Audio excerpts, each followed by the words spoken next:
Well, all right. No, no, no, man. Okay. Yeah, let's do it. Let's do it, man. I don't know. I Yeah, could use the I don't know how I feel excitement. about this one, but I'm excited to get started. But Okay. I'm just not sure how I'm gonna do on this one. It's okay. I mean, seriously.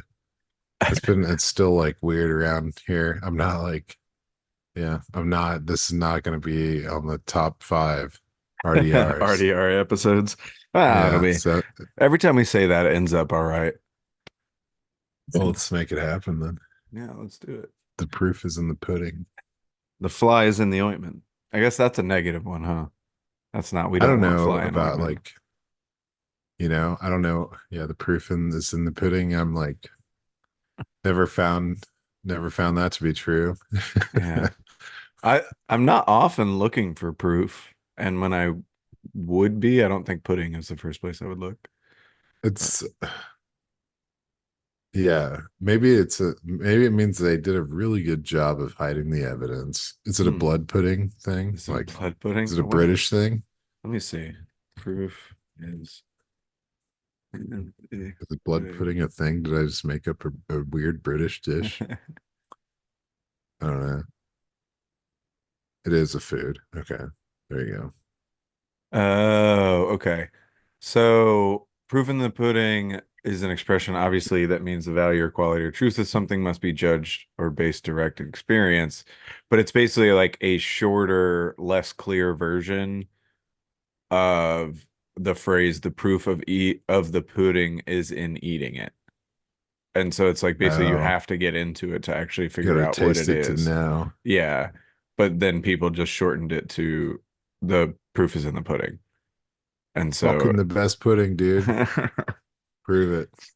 Grab a spoon. I took a lease out on your heart. I took a lease out on your heart. Can I at least have fun? Can I at least have fun? Can I at least have fun? Welcome back, everybody. We are Rough Draft Research. You are the audience, and together we are on a quest for Dynasty Domination. How's it going over there, Daniel? Pretty good. Yeah, I think pretty good. I'm just chilling, man. I'm still Yeah. like doing enough fantasy football, like Mm. trading, speculating to feel like I'm that like it's still going, it's still alive. But how are you, man? How are you doing, Christian? Yeah, I'm doing well. I think I'm right there with you, though. It's nice. I think that's another nice thing about dynasty leagues is just, I mean, I guess that's if you want fantasy football to constantly be in your Yeah, life. riding spinners. Yeah, it's cool. There's constant conversations. I mean, we were talking back and forth on the chat about Tajay versus Tony Pollard and stuff this week, and just trades will randomly happen, and it's cool to see. Yeah. So yeah, I'm getting excited. I'm honestly this is one of the more excited I've been in a long time, I think, for a football season. So just us breaking this down and ticking it off week by week, I'm getting really pumped. So on that note, last week I ended it by saying we were gonna get into some coaches talk, and nah, we Yeah, well, who decided that cares? was really boring, and without Sprinkle it AJ in. to lead the coach's corner, it's just weird. Seriously. And so we're gonna scrap that idea. We'll sprinkle in some coach talk when we deem it necessary, basically.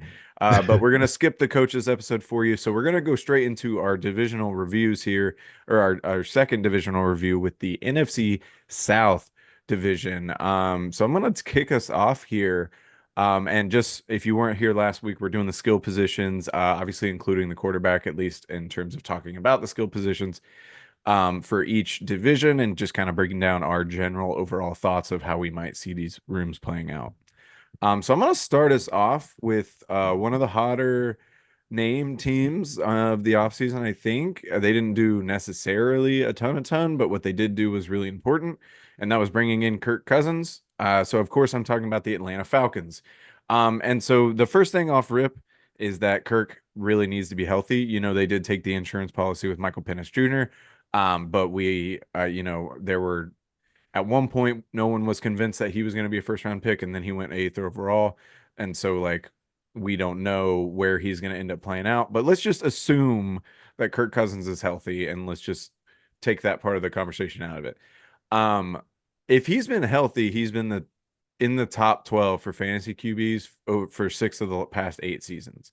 Last season, he was on pace for 36 touchdowns and 4,600 yards against only 10 interceptions.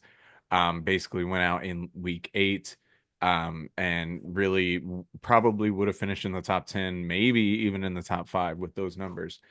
And we've seen his ability to carry like a couple fantasy relevant players, particularly a couple wide receivers. He throws to the wide receivers a lot. Um, I do think it's typically more dominated by one person than maybe the perception is. I feel like, or at least my perception was going into this. Like in 2020, he obviously had both Adam Thielen and Justin Jefferson in the top like six or seven, definitely the top 10, which was pretty crazy. But the rest of the years, it seems more dominated by like it was Justin Jefferson for a long time, and then it was Adam Thielen for a minute, and it's just one guy really takes that role. So to me, that's obvious that it's going to be Drake London for Oh yeah. Christian Kirk. He had 109 targets last season on an inept passing offense. Only 80 of those were deemed catchable. So he's not working with the best balls there. And then but that was still 69 more than the next closest receiver on the roster. So like he's the clear guy in that offense. I mean, I know we're turning over to Raheem Morris and a different offensive scheme and everything, but like he has proven that he can take that workload. And I think he's easily going to see like 130, 140 targets with Kirk Cousins. And I do think there's room for Mooney and Moore to have some spike games and really have some potential here. Kirk targets wide receivers at or 60% of Kirk Cousins' targets in 2022 went to wide receivers, 60% in 2021 went to wide receivers, and 55% went in 2020. So, like, he's very consistently right around those numbers. And so there's going to be room for these guys. But I really do think, unless London just really isn't a guy like we think he is, this is going to be the year that he takes off with Kirk Cousins being healthy. And I mean, the area where London's letting us down the most has been arguably like what was best about him coming out of the draft and then through the red zone work and the touchdowns. He's only had six over the first two seasons, only two last year, but that's despite having a 29% red zone target share for the Falcons in 2023 and then a 33% red zone share in his rookie year. So it's not a problem of him not getting the looks in the red zone. It's a problem that the Falcons don't get in the red zone enough. They were under three games and they were averaging under three times a game entering the red zone in 2023 and just 3.2 in 2022.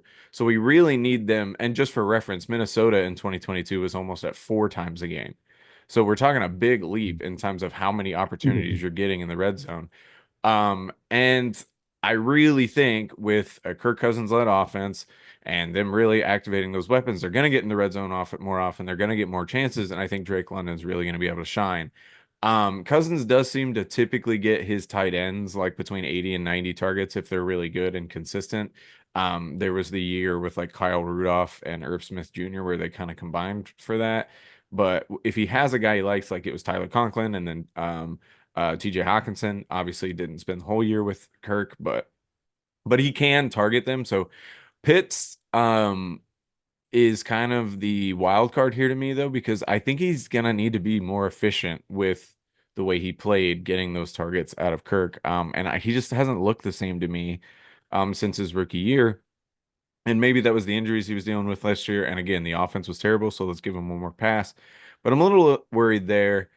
But and just to kind of round it out with the running back room, there's a small part of me that is concerned that Bijan's not going to get enough targets to really kind of turn it on. And this is only based on looking at Cousins because the highest amount of targets he ever had with a running back was 63 in 2019 with Dalvin Cook. It's usually closer to around 50.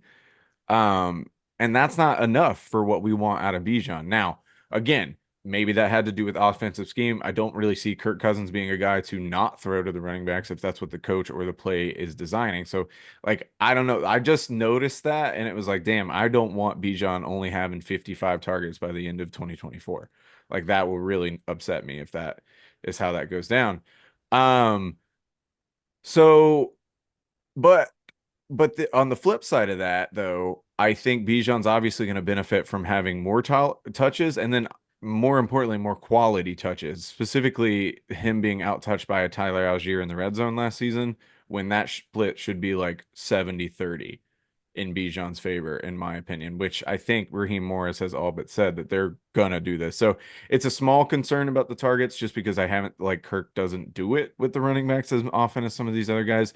But if the scheme tells him to, I don't think he'd argue with it. So I'm really excited. Obviously, Bijan, obviously Drake London. I am all sold that they're gonna be like both an RB1 and a wide receiver one. And I think Kyle Pitts can do it. I just think he's the biggest wild card here. Yeah, it is. I mean, it is like, I mean, obviously Kirk Cousins comes in to an offense that was what 25th in passing and third in rushing, and Yeah. we know that's like immediately gonna probably Mhm. flip, um, and so it's gonna be big for everybody, but like it's we don't know who it's gonna be, who it's gonna hit the hardest. Obviously, Mhm. Drake London seems like a for sure. Um, but the thing is, right, Drake London's only got 6 career touchdowns. Bijan had 8 all-purpose touchdowns Mhm. last year, but the Falcons were 26th in scoring, and Kirk Cousin hasn't been on a team that was below like the halfway mark Mhm. on like scoring offenses since back in like his first year with Minnesota. So like consistently, he's on a high powered offense that's scoring, and Mhm. and that's what these guys need to be fantasy relevant. I do think there's like a weird opportunity for Darnell Mooney to be his like Jordan Addison type player. Okay. Yeah. um, they both have very similar characteristics. Obviously, Mooney's not as high profile of a player, Yeah. um, but those 10 touchdowns and that deep ball that Addison was getting last year, I think that there's a pretty solid opportunity for Cousins to do that. And like I'm saying, it's about touchdown numbers, man, because Mhm. Kirk Cousins literally had more passing touchdowns in 8 games than the entire Falcons season did last year. So Jesus. there's no way for it to go down for these guys. Mhm. So yeah, that's exciting. I think this, I don't know. It's not the it's just probably got to be the most exciting team. They've got to figure out something in this Yeah. division. Um, I'm looking forward to I've always gravitated towards this division for some reason or another. And so yet again, I'm looking forward to scoping it out. I'm just now remembering that I was gonna wear my Alvin Kamara jersey for this Oh, damn. episode. Yeah, that would have been You good. you want to talk about a swing and a miss? So um, that's just happened.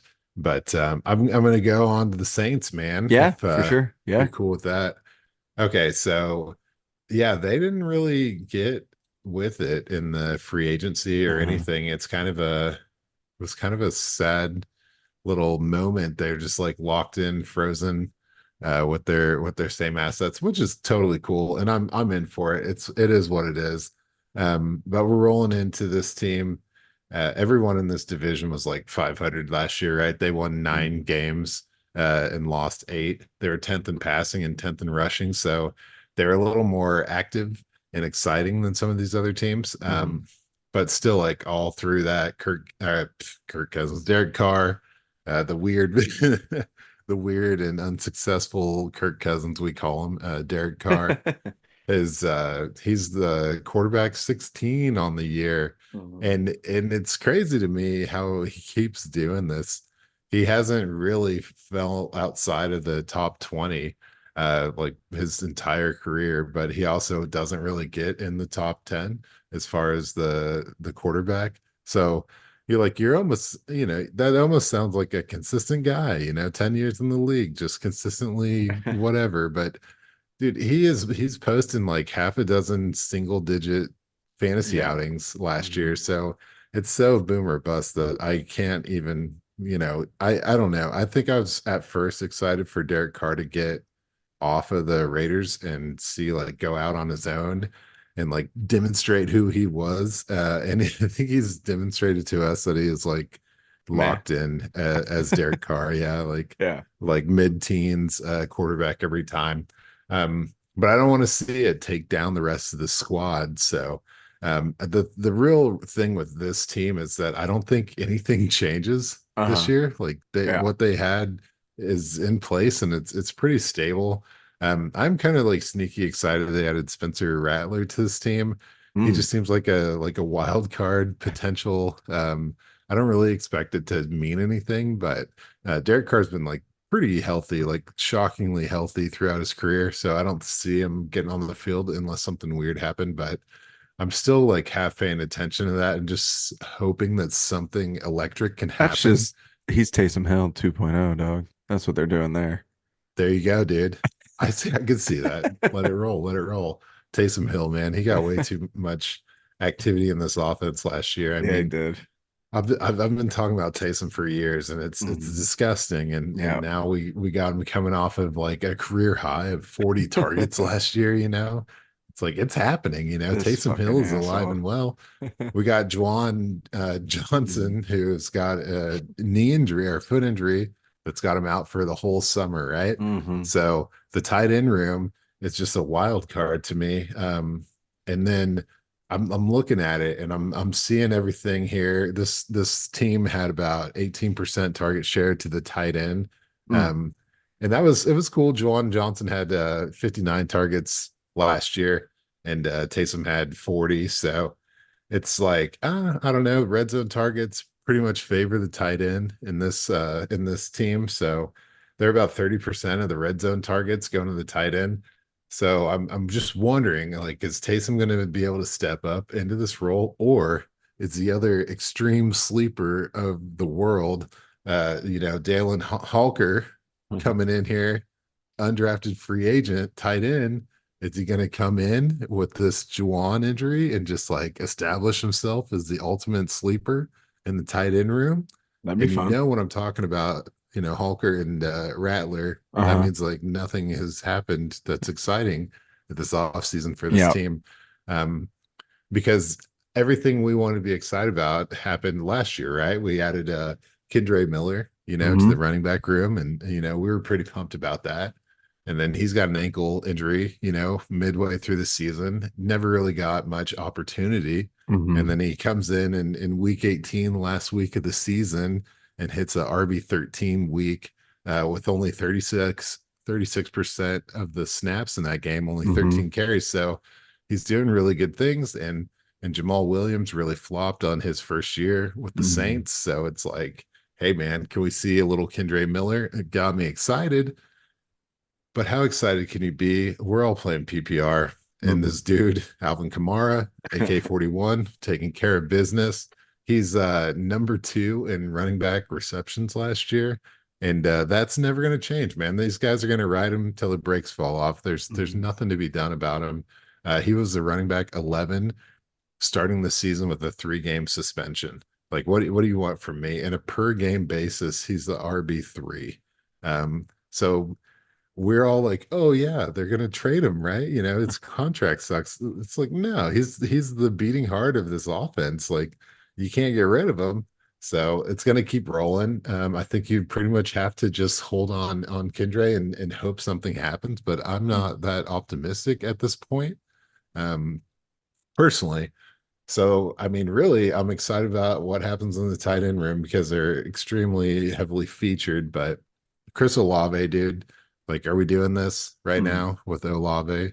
You got to make it happen. We've talked about it. 138 targets. He's not getting the red zone targets as much as he should. And I think that the opportunity for him to just start scoring touchdowns and really catapulting up the boards is pretty much the only thing that gets me pumped about this team. If there's a guy that's Hmm. going to make a leap coming out of this offense, it's him. Everyone else is kind of locked in their roles. So he finished as a wide receiver 16 last year.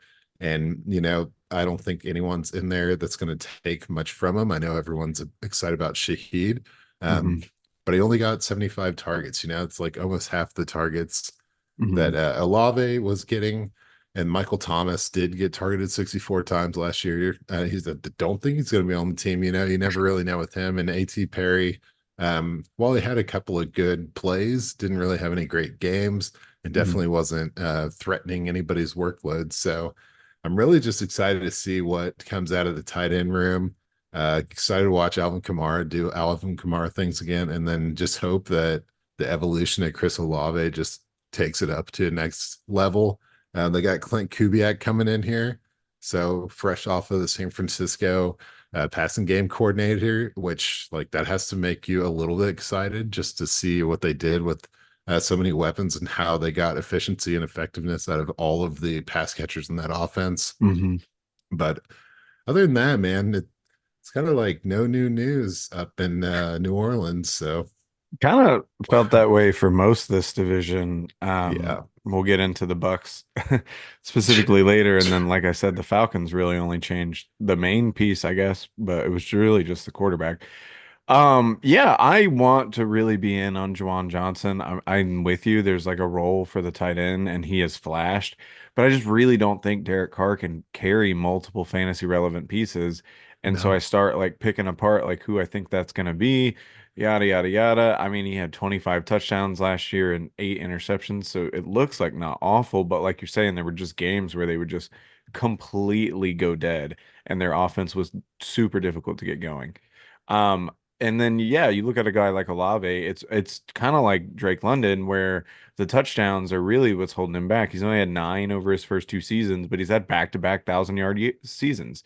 So like he's doing it. He's trying to get out there and do it. They just need to take that next step and really get him involved in the actual scoring of the ball, instead of just the driving down yards, which is, I guess, seems to be what Derek Carr is really good at.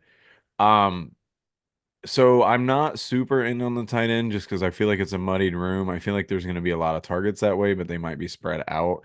Like you're talking about Holker's there. They still have Foster Moreau on the roster, Taysom Hill's there, and what? Juwan Johnson. So like all Is these Jimmy Graham guys, gonna come back Jimmy out? Graham's going to come back and get 7 touchdowns or whatever the fuck. Like it just doesn't.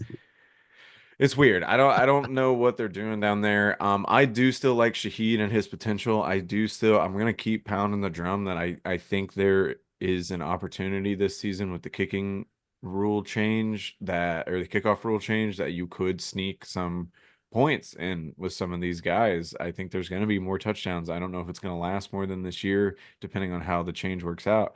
But he's a guy who was an all-pro kick returner and is a sneaky little piece that they can try to get involved and maybe can have you some spike weeks that way. But it's still Olave. Like you're saying, he only had 75 targets, and I don't see him getting much more than that, even with Michael Thomas being gone. I could see like 90, 85. yeah, like 85 to 90, somewhere in there, which could be good, and he could be an effective piece for you. And then I think you hit the nail on the head with Kendre, although I do think he's the two there. I do Oh think yeah. he takes over for Jamal, and so you're going to see him more. But he's still a slow burn. Please just be patient on this kid because he looked great when he was there, and he has the receiving ability. That was one of the things we liked about him coming out of the draft, to kind of fill that Kamara light role for the Saints whenever Kamara does leave. Um, and he's just 22. He's 22 years old. It's not like he's some older running back like a Rashad White who's in his second year and almost 25 years old. Um, that's just not gonna fly. And sorry for the people watching on YouTube, but I just had an itch I could not scratch. So Been there it there. is. It was the top of my head, nowhere gross for those listening on the audio. Gotta Um, scratch that itch. but so yeah, like a 22-year-old running back, that's what we want them coming out of their rookie season. And like he already got this injury out of the way, and like hopefully we can kind of move on. But yeah, you're right. Kamara is worth trading for if you're a contender. If like figure out the price, I think it's tough to judge. I think it's based on how good you think your roster is, and if he's really the next piece to get you over, then do it because he's a guy that Right. can.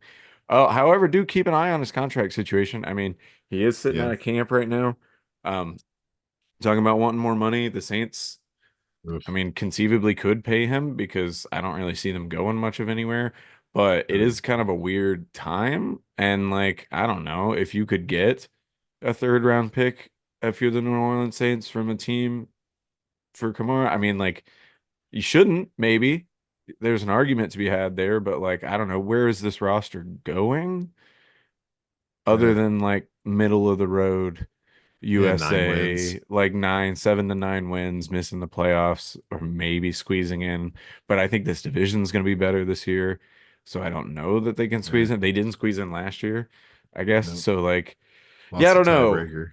But I do, I'm in on Olave. I really hope that he can take the next step and really become a guy. I mean, he's been good. He's been kind of the guy that we sort of expected. We just need that next oomph. And I'm hoping Derek Carr can give it to him, but I'm not super sold. No, he doesn't energize the football team, if you ask me, and that's what these guys need, some energy. Which hopefully we'll get it at the end of this year. Maybe they draft a quarterback or something or go after somebody, but we can leave them in the rear view for now, and Meh. I will get into the Carolina Panthers. We can just basically scratch Bryce Young's rookie season, right? Got to. It's not as bad as the Urban Meyer year for Trevor Lawrence, because Frank Reich's obviously not an idiot. Well, He's a decent coach and like did some good things. But he's already out the door. There's already a completely new offense, completely new weaponry. So Bryce Young, like I feel like you can try to look at what he did last year, but that team is just so different and so inept last year to where it's going to be now. Not that I think it's going to be like some massively successful offense, but bringing in Dave Canales, who, if you, we've mentioned it before, but if you haven't heard, was the QB coach for Geno Smith's 2022 revival season and the offensive coordinator for Baker Mayfield's Bucks Renaissance last year. Um, so we hope he's going to do the same thing for Bryce Young because I've said on the podcast a few times that I think Bryce Young, you could see the things that you were meant to see coming out of the draft sometimes. Like he knew when to deliver the ball into open spaces. He was decent at reading the defenses and he was good at delivering accurate passes. But there was not a lot of juice. There wasn't a lot outside of Adam Thielen, who was 33 years old. And so now we go into a season where I think them bringing in Deontay, them getting Xavier Legette, they bring in Jatavion Sanders to add a dynamic to the tight end room, and then they bring in Jonathan Brooks through the draft. Like we've talked about it, they really, really went in on rebuilding this offense, and I think Deontay Johnson is going to drown in targets. Um, Adam Thielen started off lightning hot last season. Over the first 11 weeks, he only had less than 8 targets in a game twice. Um, but then he only managed to get 8 one more time to close out the year. So over the final 6 or 7 games, he only did that again once. And I think they just ran out of steam. I think defenses really honed in on what the Panthers were doing to succeed, and the Panthers couldn't really overcome that because they didn't have anything to overcome that with a bad offensive line and not a great skill position group. So you bring in Deontay, I think he's going to be the primary read on almost every play. I could easily see him getting an over and 140 targets. And I think he will, and I think he's going to be a really, really good sleeper value for not sleeper necessarily, but like a really good value for people in drafts. Um, the area that's going to be interesting is that wide receiver 2 spot. Because obviously they bring in Leggett and he adds a lot of juice to this offense, which was really, really needed. But he also needs time to really develop into a full-time guy. So I wouldn't be surprised if Adam Thielen starts out targeting Leggett and even ends up out targeting him for the final full year. But then kind of you see Leggett kind of heat up towards the end of the year. And maybe if you took like the last 6 games, Leggett might out target Adam Thielen. But overall, for the entire year, Adam Thielen kind of edges him out. But I still see them hovering around like 80 to 90 for whoever leads, and then like the other guys at like 70-ish, maybe. I don't see there being 200 target wide receivers in Carolina. And then you move on to the tight end room, and like, woof, Tommy Tremble had 32 targets last season, and so did Hmm. Hayden Hurst. So, they obviously bring in Jatavian Sanders for that receiving upside, but tight end's kind of like a famously hard position to translate into the NFL from. It's kind of an interesting spot for a smaller tight end as well. Like I think he needs some help. And then so you bring in Trimble. So I think they're gonna split. So I could even see Sanders still finishing the year with like around 40-ish targets. So like I don't that's not a lot to get me going in terms of like excitement. And then he's a guy who like I liked, but then he kind of weighed in small. Then I don't know. Like I'm kind of weird about the Jatavian Sanders thing. I don't know how in on it I am, but we'll see. I think we'll see him this year for sure. And then obviously the running back room is super interesting because Jonathan Brooks, number one rookie RB, um, if he's healthy, he's going to be the starter before the end of the year. But however, the reports are starting to go lean more negative on his health. It was like all signs are good, and now all of a sudden he may not be ready for training camp or whatever. And so we may see him kind of be a slow burn to start, which leads me to say if you need a super cheap RB to just start the year off hot for you, I do suggest Chuba. I can imagine you can get him maybe off the waiver super late for a pick if you need to trade a pick for him, because everyone's just throwing him out the window for Brooks. And I think that will eventually be the case, obviously. But I do think Chuba outpaces Miles Sanders for the starting role at first with Brooks as the two while they kind of work Brooks into game shape. Because not only has this kid not seen the NFL, he also got hurt and has been dealing with that. And he needs to work back up to this spot. They don't want to throw him back in the deep end. So I do think Chuba is a sneaky little value, at least to like carry you through some early weeks if you're kind of RB um you needy, I guess.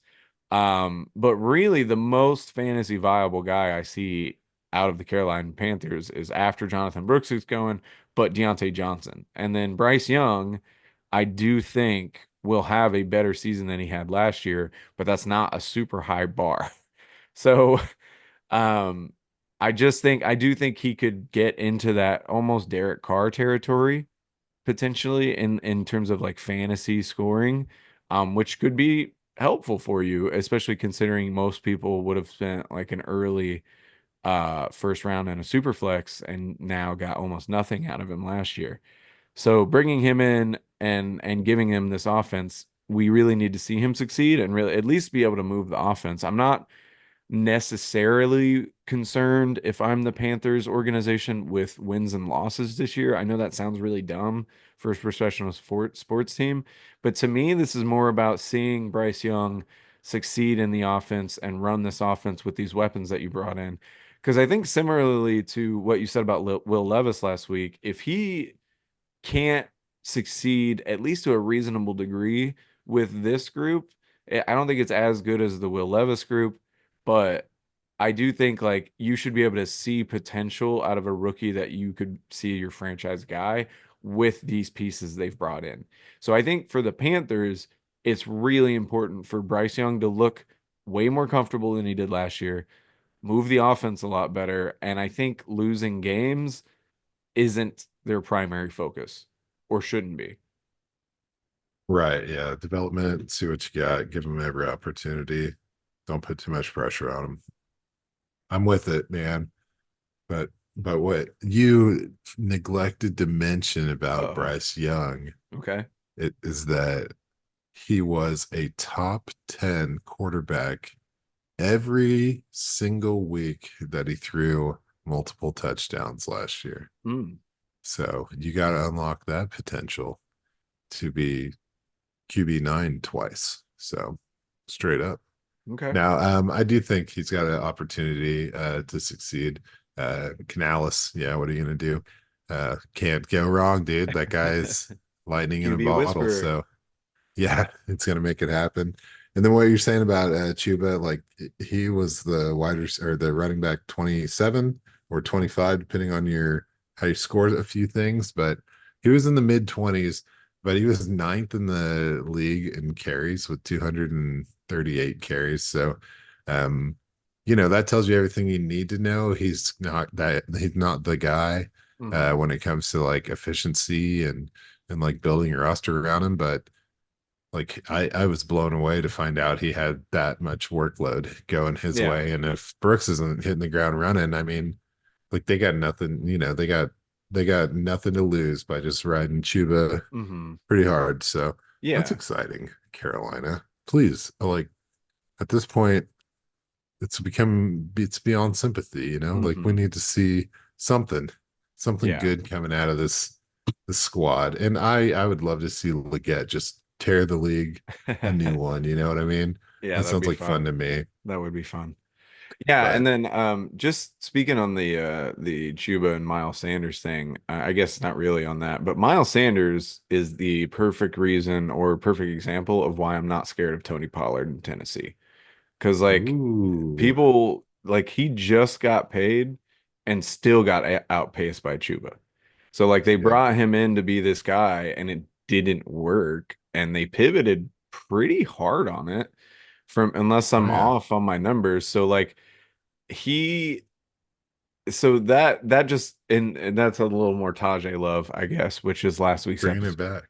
So, but I don't know, like, but that's why I lean into Chuba too, and like you're saying, the numbers dictate it. Like he's gonna be the guy off rip. So, if you need somebody for weeks 1 and 2, or maybe even 3, I would go get him because I'm sure he'll be cheap. But yeah, maybe not the most effective choice. But you want to round us out with the Do, Buccaneers?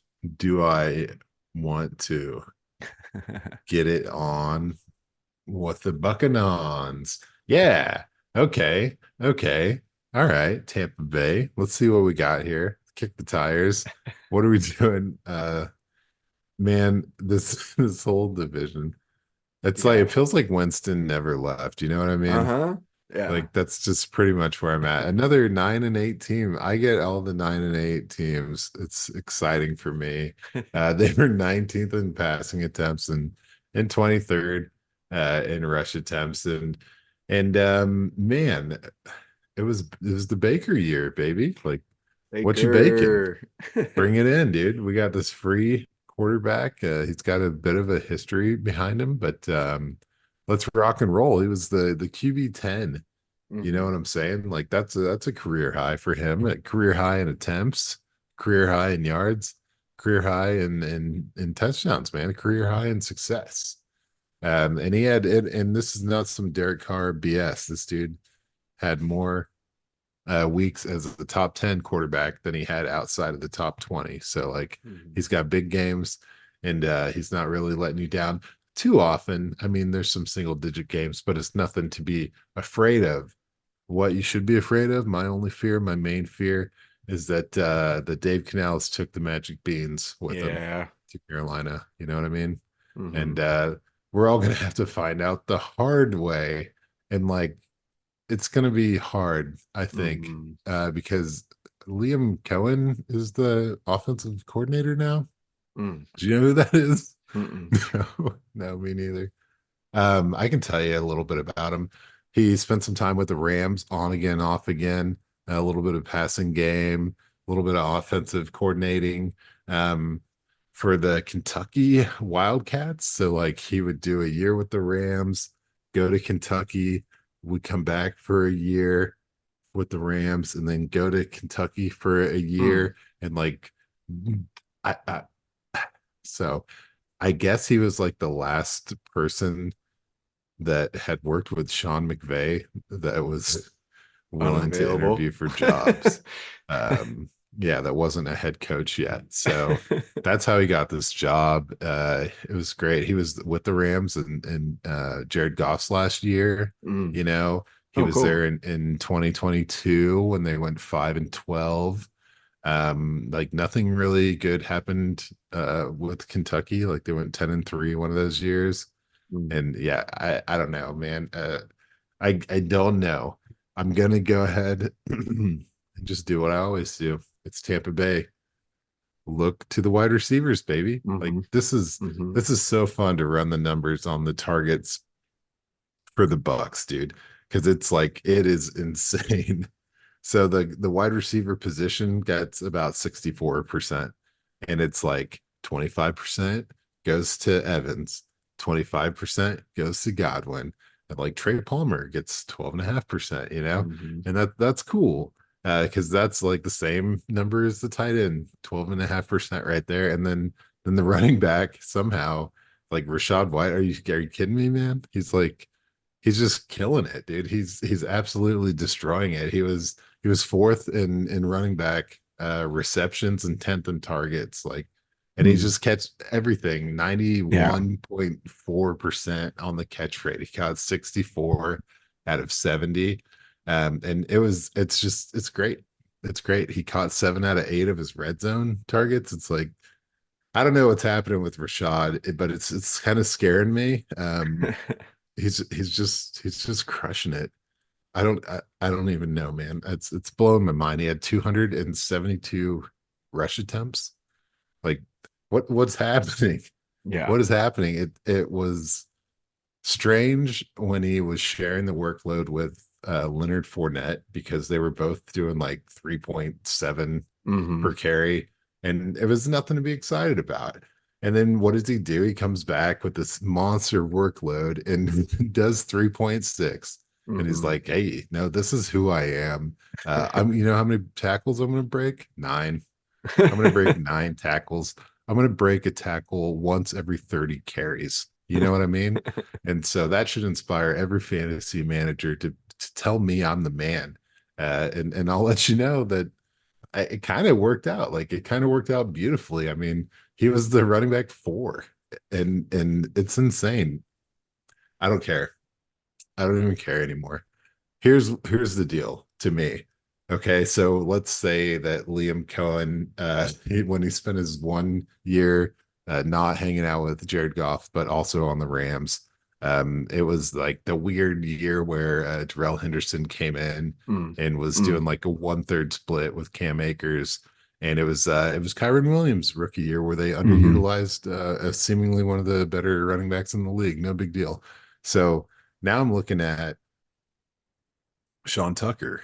Mm. You know, I'm looking at Bucky Irving, and if I'm an offensive coordinator,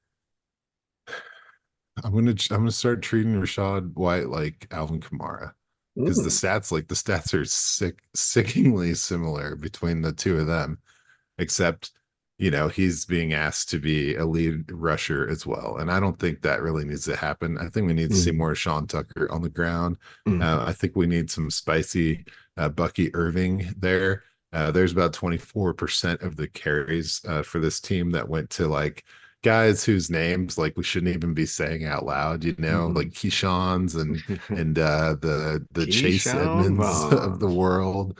So we don't need to talk about these people. This role is going to get picked up. If Bucky can and strike and hit, he's going to be good. We love him. I love him. I really enjoyed him. I think this is a sneaky good opportunity, despite how much Mm. work went to White last year. I think that there is room for him to open things up. Um, but yeah, I think it's all about the same old, same old. It's Mike Evans. Hmm. It's Chris Godwin. Mm. It was a weird year to watch this team play out, right? Because Mike Evans was the wide receiver 7. He had 13 touchdowns, and then Chris Godwin's the wide receiver 29. He only has 2 touchdowns, and the target difference is 6 targets. These guys are Hmm. both right at 130 targets. And you're like, whoa, what happened in the red zone, right? Was Mike Evans just being drowned in targets? No, no, Chris Godwin had more red zone targets. Mm. Wow, who knew? Yeah. Yeah, he had 16. He caught 5 of them and scored once. Whereas Mike Evans had 14. He caught 5 and scored 5 times. So just made it happen.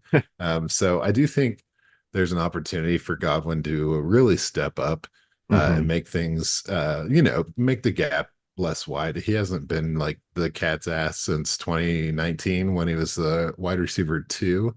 But I think if he scores 8 times, he's a top 15 guy again. Yeah. So Evans, like he's gonna get double digit touchdowns. Like he better, my fantasy shares of Mike Evans are like 80+% of my league. So let's just keep that going. Um, but the thing that really blew me away was, these numbers are kind of sketchy, right? They're catching a couple, like a third of their red zone targets. Baker Mayfield was 30 of 60, 50% in the red zone. And I'm like, Hmm. where's this coming from? And, I named it already, Rashad White catching most of his, but freaking Cade Otton, 10 red zone targets, catches seven of them, and gets four touchdowns. And and I like this guy's crazy. I think that I am excited about him, Hmm. but I don't know if I should be. So you tell me. I'm going to present the information, and you can tell me if it's time to get excited about K. Dotton. Tight end 20 last year. This guy posts five regular season games of six targets or more, and only produced one top 10 week out of those, out of like the whole season. But yeah, he was targeted pretty well, did not produce necessarily. And then you get into the playoffs, Hmm. and he is high volume. There's two games. He's right around 17 fantasy points in both of those games. And if you consider, the top five tight ends on a season average are between 13 and 15, this guy ends the year with 17 games. I can see the reason to get excited. You look at the red zone numbers, and I'm like, I just don't know, man. Like, is this, am I really just talking about two teams where it's like, hey, Mike Evans, Chris Godwin, Alvin Kamara, Chris Olave, throw the rest of them away. Like maybe Rashad White was a one and done with that. But Hmm. I don't know. Is there a tight end in this division to be excited about at all? Anywhere? Not in my opinion, not particularly. I mean, Kyle Pitts. Sure. I Um, mean, if you but haven't been burnt or, yeah, and that one's weird. And and mhm. I still said he was the biggest wild card. But I'm not super in on Kate. I mean, I forgot that he finished that well in the playoffs. So I mean, who knows? I Yeah, just the NFL playoffs, not the fantasy Yeah, playoffs, right? yeah. I struggle to think of tight ends that Baker's been really successful with. Like, I don't know who he would have been thrown to in Carolina. I don't remember him and Higbee having a connection. I know he didn't No. play a lot in the with the Rams. And then like Njoku kind of really started heating up after Baker left. Yeah. And so like that It was worries that me. Go ahead. there was that one dude. What is his name? Oh, it doesn't matter. Here I go doing that Yeah, thing again. yeah. Yeah. If you Don't can worry about find it, that. let me know. I will I will I will find it for us. So I'm a little worried, but it's also coming from a place because I think the Bucks are in line for some regression. Yeah. Um, and so I think like we're kind of saying the regression is going to come from those people that maybe spiked a little more than I thought they should have. Whereas Godwin and Edmonds are going to be awesome. And then Rashad White, he's worried me because like what he does best is catch passes. They bring in Bucky Irving, which is exactly what he does. Yep. And then yeah, Sean Tucker's still there. I don't think he's going to steal a lot, but like it's not like Rashad White was that effective of a runner last season anyway. They didn't bring anybody really to challenge him, which is nice. But if the team is going to regress, I could see Rashad White, especially him being the RB4 last season, I could see him regressing pretty hard. And then that would regress the entire offense because he really did churn that. Now, if he is that guy and they do use him like that and use him in a Kamara like role, then I think that would be awesome. But I'm with you. I don't think you can rely on him to do that much of a workload. So you do need to work in Bucky Irving. You do need to work in Sean Tucker. You can maybe get rid of Chase Edmonds and whatever, but I do think you need to rotate him out more, which is going to hurt him fantasy wise. But I could still see him being effective because, like I said, they didn't bring anybody in, so I could still see him being a quality RB for you at least one more season. But yeah, the fantasy value here is Mike Evans and Chris Godwin, and then we'll see if Baker can continue what he did last year or if he falls apart with the Golden Goose going to Carolina. Yeah, Um, buddy. so I don't know. I'm not super in on them. I think obviously I'd want Evans. I We talked a few weeks ago. I think Godwin can be on the up and up, and I have Rashad White, so I'm rooting for him, but I wouldn't be going Hey, out trading for him if that makes sense. I just don't know that I buy that he'll be awesome. I have him, and I'm not going to sell him because I don't know what his value is right now. let Um, if I got a decent offer, I probably would. me check. Oh, Um, sure. but, I did but send a Kamara offer out and got crickets, so oh damn, a that little sucks. hurt. Yeah, But yeah, I sorry. mean, the Bucks were didn't really do a lot. They probably moved less. And then it really does suck because I like Jalen McMillan, but that third wide receiver spot is super muddy, especially with the reports that Chris Godwin is going back to like the slot, which is really where McMillan kind of should operate. I like McMillan more than Trey Palmer, but that third spot there after Evans and Godwin is just so weird that I don't think you're going to get a lot out of it this year in terms of fantasy viability. I'd still like McMillan and like you could hold on to him, but I just don't. I think you got to shoulder him for this year and just kind of keep him in your back pocket, and keep him for later. Um, so yeah, I don't know. With the Bucks, I think they're going to regress. I do like I said, Evans will be good and I like Godwin, but after that, it gets a little weird.